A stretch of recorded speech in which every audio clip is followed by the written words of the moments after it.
Okay, it's 11 o'clock, so I will go ahead and get started. So, you should be able to see my screen. Please let me know if you cannot. We're going over the first part of chapter 6 today. As soon as I get my son's COVID test results, if it is negative, we will be having class on Thursday. So, we're going over the media today. The media plays a huge influence in our politics and in our political system. They span the gamut of influencing our opinions through how they present our news to alerting us to what is going on. So, our media first started out as our newspapers, okay? So, whenever our media first started, we got our information from our newspapers. So this used to be the primary information source. As our technology evolved, so did our access to the news and how we got our news. So this was the main source of news prior to the advent of the television and the radio. It began in the colonies in the early 1700s, and it's become one of the most important political news sources by 1750. It peaked at 37% of the population in the 1940s. Now only around 15% of our population, mostly our older generations, use newspapers as a way to catch up with the news. So it is declining in circulation, in size, and in staff. So it tends to serve smaller communities or those with common interests. We have things known as weeklies, which we see in small towns, suburban areas, college campuses, communities. I know whenever I went to TWU, they had something called the Lasso, which I was actually a part of. That was the newspaper source for TWU. And it shows pictures of kids, awards, weddings, alert you to what's going on within your community, so on and so forth. So, as you can see here, where people learned about the 2016 presidential election. So 78% of people still use the television as their main source, their cable news. Digital sources was at 65%, radio sources at 44%, and print newspaper at 36%. So, electronic media, radio, television, we have 976 radio stations in Texas. It's limited value for political news. They usually only spend about 5 minutes on the news on the hour, depending on which station you are even using at the time. Um, Things like 106.1, 93.3, that's what I'm referring to in this. So, this usually the snippets of what's going on, the sound bites, like we talked about. We also have a Fox News radio. So we also have radios for state and national news. They have a small news staff. They depend on stories from the news stations to get their stories to present to their audience. And they also use whatever is dominating the state news. So I see a raised hand. You have a question?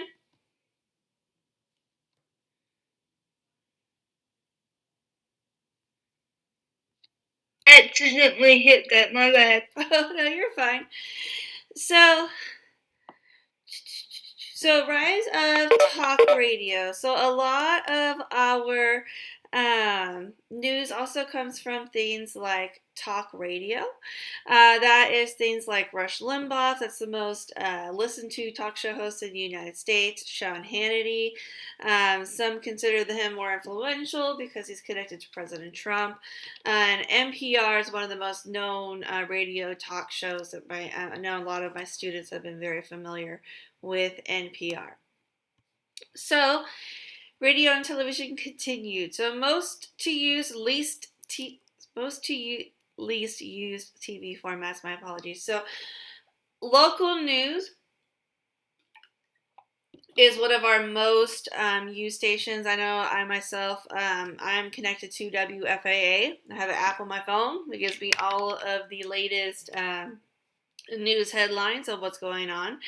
We also have cable news stations like Fox, CNN, MSNBC that are transmitted to TV through our cable services, things like AT&T, Verizon, Charter, all those different things. So network news, these are transmitted to TV through radio waves. So this is through NBC, ABC, and CBS.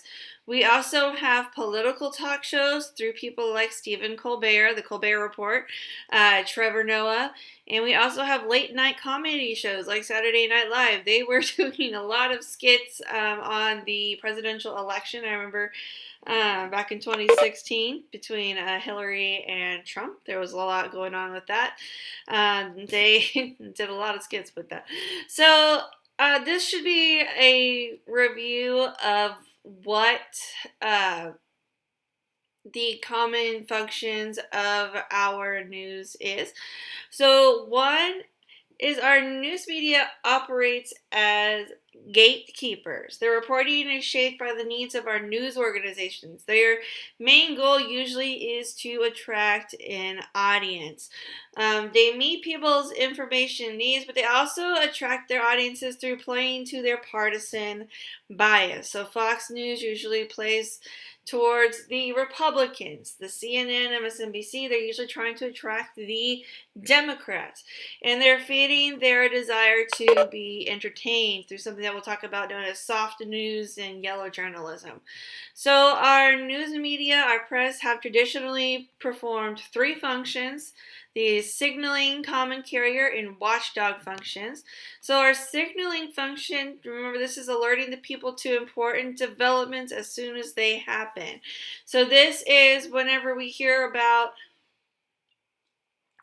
news events like September 11th, that was a signaling function. Whenever our troops joined NATO yesterday to go to the Ukraine, that was a signaling function of our news media alerting us to that development. We also have something known as agenda setting. So that's the media's ability to influence what is going on in people's minds. They mainly do this by deciding what they are going to cover within their stories for the night. Okay, so we have the common carrier function. This is serving as a conduit through which political leaders how they communicate with the public. So for national news, this focuses largely on the top political leaders, particularly the president. For the state news, this focuses particularly on our governor, and we've also seen a lot of emphasis on our attorney general, Mr. Ken Paxton. So the common carrier function, there's usually a norm of partisan neutrality whenever they are alerting everyone to what's going on. However, we do end up seeing a lot of emphasis of how each party would interpret the event. So, framing is the way events are cast in a particular light. In other words, how do they show the audience the event? How do they choose to word their stories? How do they choose to help people understand the event? And then priming, that's the way an established context affects how people will interpret the messages they received. And this is used heavily by our partisan stations. So the watchdog function, this is exposing officials to violate accepted legal, ethical, or performance standards. So a very famous one is the incident at Watergate with Nixon, and whenever they had broken into the Watergate Hotel, which was the Democratic headquarters, and Nixon trying to cover that up. It was such an important function and so influential in our society that he was giving the option of either resigning or he was going to be impeached. He chose to resign because it is much like with the military. If you're given a dishonorable discharge, how people look at you is a lot more different than if you were to just quit. Bill Clinton and Monica Lewinsky scandal. So this is also another famous one. I know a lot of my students weren't even born during this time period with Bill Clinton, but they are familiar with the Bill Clinton and Monica Lewinsky scandal. So critics have questioned whether the press is overly zealous, turning these minor transgressions, at least with Bill Clinton, into major stories. But one of the reasons that they do is because scandals sell. That is what gets the audience's attention. And so our TV stations, our news stations, they usually will basically cover their stories and whatever is going to get their audience's attention because they are battling for those listeners, those viewers. So we also have the partisan function of our media. This is an advocate for a particular viewpoint or interest. Okay, so today a large number of our media outlets and programs operate this way. They've chosen to either support the Democratic Party or the Republican Party, and they usually present their news with that swing to it. The radio and television partisan talk shows are the most visible form of this type media. And outrage is the selling card. And I always use Fox versus CNN because a lot of people are very familiar with that. And a lot of people are very familiar with the fact that Fox will use snippets of CNN that they disagree with and then talk about why they disagree with it, although a lot of the time it's more yelling and that kind of thing. And CNN does the same exact thing. So social media. So our political leaders, we talked about this a little bit, our political leaders, our news stations, a lot of different media are connected to social media. It is such it's a very strong tool. Why do I say that? Even for things like for weather. I know whenever there's severe weather, I'm always paying attention to the WFAA Twitter. their weather. Twitter with Pete Delkus. So our news media, they use these social media in all kinds of ways, okay, to share different stories and or to show different developments. So we have the digital media. This is the internet and the social media. There has been an explosive growth in the last decade over this use of social media with the advent of the smartphone and the fact that you can access your social media and all of your notifications from your smartphone. It's become a huge source of information for our public. Uh, News websites, political blogs, they are all tied to, um, a lot of them are tied to major networks. We have alternative media used by the newspapers who saw a huge downturn in the use of hard copy news sources, meaning paper news sources, ones you can hold in your hand. So a lot of our newspapers have actually converted over to using our internet instead of the paper sources because a lot of people can access the stories that way. Even if you're just searching, say if you search Russia versus Ukraine on the internet, you will get a lot of different news sources. Washington Post, right? I've seen some stories come up on Austin American Statesman, a whole bunch of different newspapers that have now converted their stories over to the internet. And because of that, a lot of people are able to access them that way. So,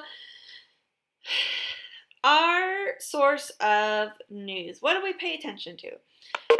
So, a lot of our entertainment, we pay attention a lot to entertainment. That is things like celebrities, people and events in the community. That's at 65%. Sports at 57. National government and politics falls at about 55. And I will guarantee you that this number has grown over the years as people have started to pay more attention to politics as what is going on. Crime 51. Health and medicine 46. And this was back in 2014, so I can guarantee you that this one has also climbed with the COVID pandemic. Local government and politics 44, local weather and traffic 42, international 39. I can guarantee this has probably also grown with the issue with Russia, Ukraine. Science and technology 37, and business at 31. So providing information. So a lot of people, we get really busy in our everyday lives. Side note here, I'm going to mute the computer so that way you don't keep hearing the beeps. If for some reason something is going on, please raise your hand or let me know, okay? So our people usually depend on trusted opinion leaders, meaning that a lot of people, they get really busy, right? They have to go to work, they have to watch their kids, they have to do their, if they're students, they have to do their homework. If they're out of school, there's usually work they have to do at home. So they don't really have time to pay attention to the news. So because of this, a lot of people will depend on um, other people letting them know what is going on. I know my husband is one of those. He's usually asking me what is going on, because I'm a political science professor, so I'm usually paying attention to the news. And so usually they will pass the information to people that they know, and then that is when they follow up with trying to access the news stories. And our students, same thing. They hear things from their professors and they go and research the full news stories. The political elite also pay more attention to the news. Remember, a lot of these are our business leaders, so because of that, they have a huge interest in what is going on. So because of this, they know more initially. Number one, because they tend to have a degree. People who have a degree tend to have taken some type of government class, right? Others because they are more involved in what is going on in politics, whether it be through lobbyists, interest groups, that sort of thing. So, research shows there's a large difference between the ordinary citizens and the political leaders in understanding the news, which makes sense because, again, um, we've been talking about this as professors with my colleagues. There has been a downturn in the amount of people who are going to college, which means there is a downturn in the amount of people who are taking political science classes and that sort of thing. So there is a larger gap between our citizens and the political leaders and understanding how all of the political science world works, the government world, how it all works. So, soft news versus hard news. So, our soft news, it's more based on entertainment, what is going to get people's attention. It only covers the surface of the story and has little connection to actual public policy. The media tends to focus on this type of news because sensationalism is what attracts their audiences. Our hard news, that is news that focuses on the facts, provides more depth, commonly has implications for public policy. So this is news that is the facts and just the facts. Okay, so we saw this more. We talked a little bit about the fairness doctrine and how it's affected our media. So we used to have it so our news stations, however much time they gave one party, they had to give the other party the same amount of time. So let's say they spent an hour on political ads and on news stories for the Republican Party. That means they would have to also give the Democratic Party an hour based on news ads and what's going on, right? So after we took that away, that is whenever we saw the partisan stations really start to take hold and to grow. And there's been a whole lot more subjective content, meaning there's been a whole lot more opinions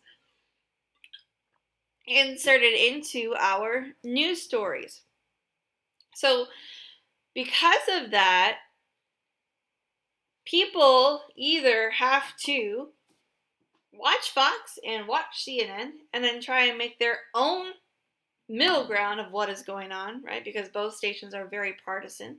So trying to find a middle ground between them. Or another option is to go to international news stations, things like BBC, where they are basically giving the opinion of someone on the outside looking in on what is going on. They tend to be more objective. So I like Channel 13. They're more objective. say it one more time. I said I like Channel 13. They're more objective. Sorry, I'm having a hard time understanding you. Can you type it out on the comment box? Channel 13 is more bipartisan. Oh, okay, Channel 13. So for that, so what station is that? What news source? PBS. Oh, okay, yes. So they are more objective. Sorry, I don't have cable or anything on my TV. I only use Netflix and Hulu. No, it's fine. So, yes. So CBS, yes, they'd be more bipartisan. Yeah. So our local television news, they are more focused on accidents, crime, reactions of local residents to national events.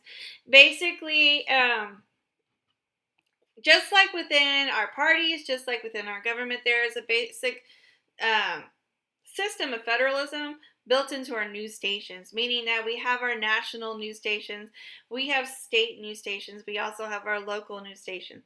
So just like how our local government is more focused on the local events of what is going on, so are our local news stations. Okay, same thing. Focus on accidents, crime. There was a lot of, whenever the pileup happened back in February, a lot of coverage over that and a lot of apprehensiveness whenever we had the ice coming in this year, a fear of that repeating itself, right? So they are more focused on more local events. So one of the things that has happened, though, especially with social media, is crime, according to the book, has been declining in many cities like Houston and Dallas. But it is because our local television news, our local news on the WFAA, like if you use the apps or whatever thing like that, they often believe the crime is increasing. So there's constant reports of crime on WFA. I can guarantee if you go on there every day, you're gonna find something.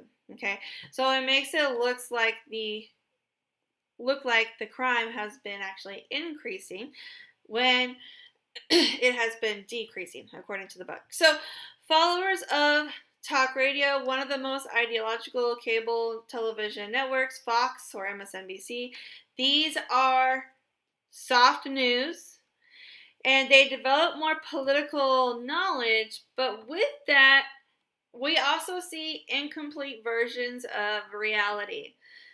What do we mean by that? Well, a lot of what is going on, whether it be with things like COVID, whether it be with things like elections, our parties have very different views on these things, right? And our television networks mirror these differences. Okay, because a lot of them are serving their audiences. Remember, what sells? Sensationalism, soft news, right?